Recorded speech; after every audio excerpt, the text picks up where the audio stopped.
Dear students, welcome to the class. जैसे कि हम जानते हैं हम अब बीकॉम फर्स्ट ईयर में हैं।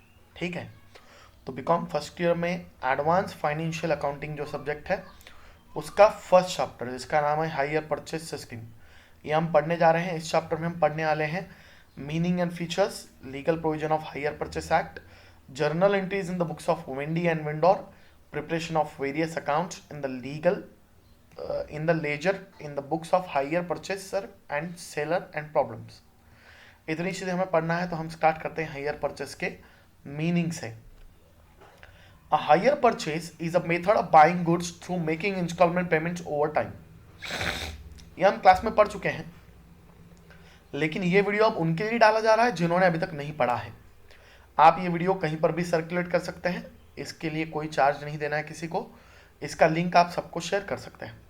तो हायर परचेस ये गुड्स परचेस करने का, बाइंग गुड्स यानी खरीदी करना, तो वस्तु खरीदी करने का एक मेथड है जो इंस्टॉलमेंट पेमेंट पे होता है ओवर अ टाइम, बहुत समय तक के लिए इंस्टॉलमेंट पे। The term hire purchase originated in the United Kingdom and is similar to rent to own arrangement in the United States. Rent to own यानी कोई चीज अपने मालिकी हक की बनाने के लिए रेंट देना, मतलब ओन यानी खरीद अपने नाम पे करना, और रेंट यानी किराया देना। किसी चीज को अपने नाम पे करने के लिए किराया देना मतलब रेंट टू ओन, उसी को बाद में हायर परचेस कहा गया। Under a hire purchase contract the buyer is leasing the goods and does not obtain ownership until the full amount of the contract is paid. Buyer क्या करता है? Leasing the goods, goods बहुत ज्यादा समय के लिए किराए पे ले रहा है। लीजिंग पे यानी बहुत ज्यादा समय के लिए किराए पे लेना। डज नॉट ऑब्टेन ओनरशिप, लेकिन उसको ओनरशिप मिलती है क्या? नहीं मिलती, मालिकी हक नहीं मिलता है। कब तक? Until the full amount of the contract is paid, जब तक वो पूरा अमाउंट कॉन्ट्रैक्ट का पेड नहीं करेगा तब तक। ठीक है, मतलब अब क्या है, तो इसके कुछ कंडीशंस होते हैं, उस कंडीशन पे ही हायर परचेस काम करता है। Conditions of agreement hire purchase act 1972 के हिसाब से पहली कंडीशन है the goods will be delivered to the purchaser at the time of agreement. अब एक चीज बता दो, हायर परचेस यानी इंस्टॉलमेंट पे चीज खरीदना। पहले हम डाउन पेमेंट करते हैं, बाद में महीने के महीने इंस्टॉलमेंट देते हैं, और जब पूरे इंस्टॉलमेंट क्लियर करेंगे तब वो चीज़ हमारे नाम पे हो जाएगी। लेकिन वो चीज़ हमारी ही होती है। क्यों होती है हमारी? क्योंकि हमने जिस दिन डाउन पेमेंट किया, एग्रीमेंट बना, उसी दिन वो चीज़ हमें मिल जाती है। ठीक है, the goods will be delivered to the purchaser at the time of agreement. The purchaser has a right to use the goods delivered. Purchaser को पूरा अधिकार है, मतलब हमने खरीदा है सामान, हमने इंस्टॉलमेंट पे टीवी लाया है, तो जब तक इंस्टॉलमेंट पूरे नहीं होता तब तक वापरना नहीं, ऐसा है क्या? नहीं नहीं, हम यूज करते रहते हैं और उसी के साथ साथ हम इंस्टॉलमेंट पे करते रहते हैं। The price of the goods will be paid in instalment, goods का प्राइस जो रहेगा इंस्टॉलमेंट पेड होगा। Every instalment will be treated to be the hire charges of the goods which is being used by the purchaser.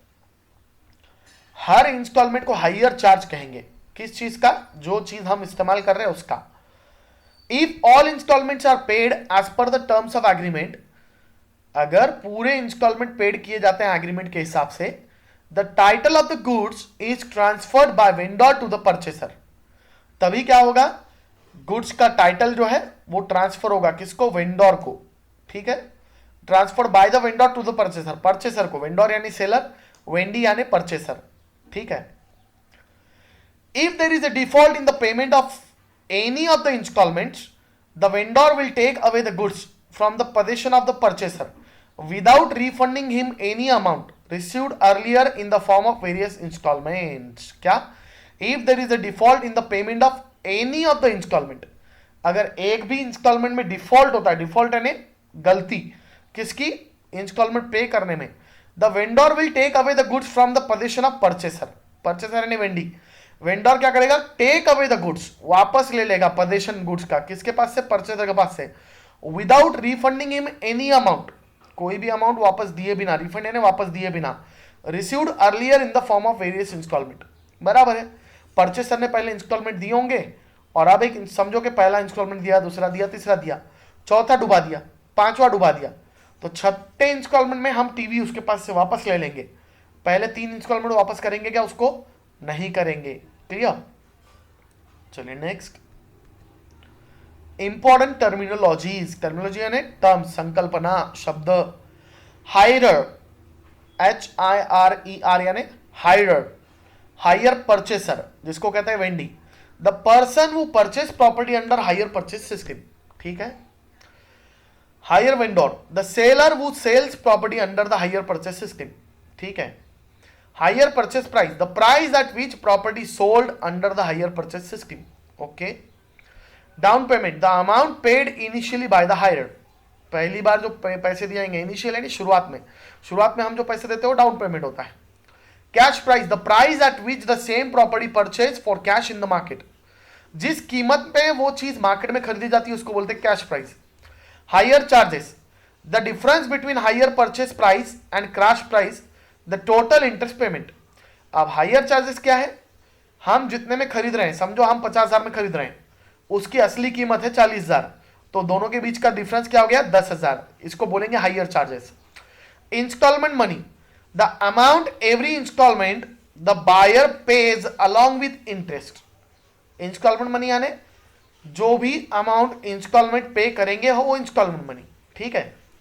एक बार देख लीजिए पूरे points, ये आपके पास लिखे हुए हैं, नहीं लिखे हुए हैं तो वीडियो पॉज करके लिख के लेना है। अगर नहीं लिखे आपने तो आप वीडियो पॉज करके ये पूरे पॉइंट्स लिख के लेंगे, ठीक है। और तब तक के लिए कोई डाउट है तो देखिएगा।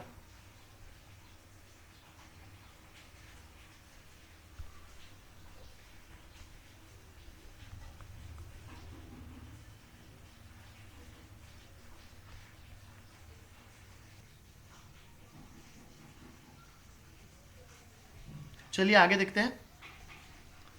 Accounting treatment for hire purchase, the accounting treatment consist of how to record the transaction in the books of hire purchaser and hire vendor and how to compute the interest and cash price out of the instalment price. इनका कहना है कि ये सब जो कुछ भी है ये हम कैसे करेंगे, मतलब the accounting treatment consist of how to record the transaction, मतलब ट्रांजेक्शन कैसे रिकॉर्ड होंगे in the books of hire purchaser and hire vendor and how to compute the interest and cash price out of the instalment price, मतलब ये कैसे हम पे करेंगे interest भी और इंस्टॉलमेंट प्राइस भी, तो इसको रिकॉर्ड मेंटेन करना उसी को कहते हैं अकाउंटिंग ट्रीटमेंट। तो कैसे रिकॉर्ड होता है, the journal entries are as follows, मतलब इसके जर्नल एंट्री किए जाते हैं, ठीक है। In the books of the hire purchaser, देखिए ट्रांजैक्शन और इफेक्ट दिया हुआ, एसेट परचेज, जब एसेट परचेज की जाएगी परचेसर उसकी एंट्री क्या करेगा, asset account debit to vendor account, vendor यानी सेलर, ठीक है। वेंडर यानी क्या, seller. When down payment is made, hire vendor account debit to cash bank account, ठीक है। डाउन पेमेंट दे दिए तो hire seller account debit to cash account, पैसे गए इसलिए क्रेडिट हो गया cash. When instalment due, asset account debit interest account debit to hire vendor account, ठीक है। अब क्या, अब इंस्टॉलमेंट बाकी है देना, तो एसेट आया इसलिए डेबिट, इंटरेस्ट उसका डेबिट और to hire vendor to seller account. When instalment paid, hire vendor account debit to cash और बैंक अकाउंट। याद रखना यही रिपीट होंगे, हर बार बार बार यही एडजस्टमेंट्स रहेंगे, यही जर्नल एंट्रीज रहेंगे, अलग नहीं रहेंगे। फिर अब क्या, depreciation, depreciation account debit to asset account, हर साल के एंड में डिप्रिशिएशन चार्ज करेंगे, depreciation account debit to asset account हो गया। लास्ट में फिर transferring interest and depreciation to profit and loss account, जी हाँ हम हमेशा प्रॉफिट एंड लॉस अकाउंट के डेबिट पे इंटरेस्ट का डिप्रिशिएशन लिखते हैं, तो इसीलिए यहाँ पे भी वही हो रहा है, profit and loss account debit to interest account to depreciation account. ये हो गए परचेसर का अकाउंट में, ये एंट्रीज देखो ये लिख के लेना है आपने, ये आपका काम है कि आप लिख के रखें, ताकि मैं अगली बार जब क्वेश्चन लूंगा तो क्वेश्चन और आंसर आप देखेंगे तो आपको वो करने आना चाहिए सिस्टमेटिकली, ठीक है। In the books of the hire seller, asset sold, hire purchase account debit to sales account, अब ये सेलर के अकाउंट में कर रहे हैं हम एंट्रीज, ठीक है। तो hire purchase account debit to sales, जो परचेसर उसने खरीदा इसलिए टू सेल्स क्रेडिट पे, ठीक है। When down payment is received, cash account और या bank account debit to hire purchaser, ठीक है। याद रखो परचेसर खुद के बुक में सेलर का नाम लिखेगा और सेलर खुद के बुक में परचेसर का नाम लिखेगा, इसलिए ये जर्नल एंट्रीज ऐसे हैं, ये ऐसे ही रहते हैं, इनको याद करना है, आपका काम यही रहेगा, ठीक है। इसके बावजूद भी अगर आपको कोई दिक्कत आती है तो आप बेझिझक मुझे फोन करके पूछ सकते हैं, ठीक है। When interest due, hire purchase account debit to interest account, when instalment is received, cash और bank account debit to hire purchase account, interest transfer to profit and loss account, interest account debit to P&L account. अब आप बोलेंगे sir इसने interest ही transfer किया P&L को, और वो भी डेबिट पे इंटरेस्ट लिया और क्रेडिट पे P&L लिया, तो देखो ये इंटरेस्ट किसका इनकम है, ये इंटरेस्ट जो है इस सेलर की इनकम है, वो परचेसर का एक्सपेंडिचर था। और दूसरी चीज इसने डिप्रीशिएशन क्यों नहीं लिया, क्योंकि परचेसर जिसके पास वो चीज है वो डिप्रीशिएशन चार्ज करेगा, डिप्रीशिएशन सेलर नहीं लगाएगा खुद के बुक्स में, परचेसर लगाएगा।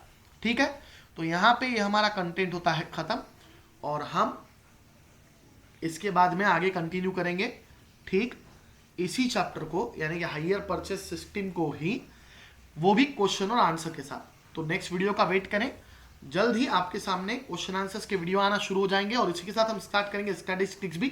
थोड़ा स्लोली स्टार्ट करें ताकि सब लोग एक बार ज्वाइन हो जाए, उसके बाद हमें कोई प्रॉब्लम नहीं आएगा। ये वीडियो आप सब तरफ सर्कुलेट कर सकते हैं, अपने फ्रेंड सर्कल को भेजिए, लेकिन ग्रुप में किसी को ऐड नहीं करना है। Stay home, stay safe.